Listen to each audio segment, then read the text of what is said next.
നയൻതാരയും ധനുഷും തമ്മിലുള്ള Netflix documentary തർക്കം cinema ലോകത്തിനു പുറത്തും ഏറെ ചർച്ചയായിരുന്നു.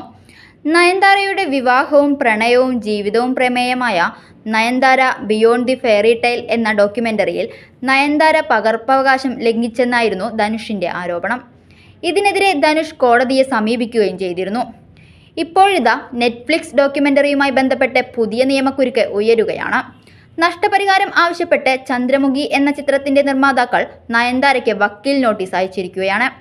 5 കോടി രൂപയാണ് വക്കീൽ നോട്ടീസിലെ ആവശ്യം.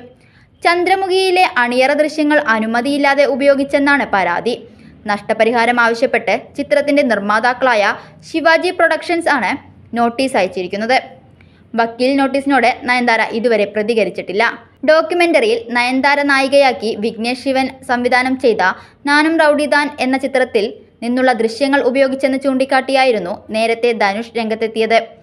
BTS ഫൂട്ടേജ് ഉപയോഗിച്ചെന്ന് ചൂണ്ടിക്കാട്ടി ധനുഷിന്റെ നിർമ്മാണ കമ്പനിയായ വണ്ടർബാർ ഫിലിംസ് നയൻതാരയ്ക്കും ഭർത്താവ് വിഘ്നേഷ് ശിവനും അവരുടെ പ്രൊഡക്ഷൻ ഹൗസായ റൗഡി പിക്ചേഴ്സിനും എതിരെ കേസ് കൊടുക്കുകയും ചെയ്തിരുന്നു. ഡോക്യുമെന്ററിയുടെ ട്രെയിലർ പുറത്തിറങ്ങിയതിനു പിന്നാലെയായിരുന്നു കേസ് ഫയൽ ചെയ്തത്. ഇതിനു പിന്നാലെ നയൻതാര നടത്തിയ പ്രതികരണങ്ങളും സോഷ്യൽ മീഡിയ പോസ്റ്റുകളും ഏറെ ചർച്ചയായിരുന്നു.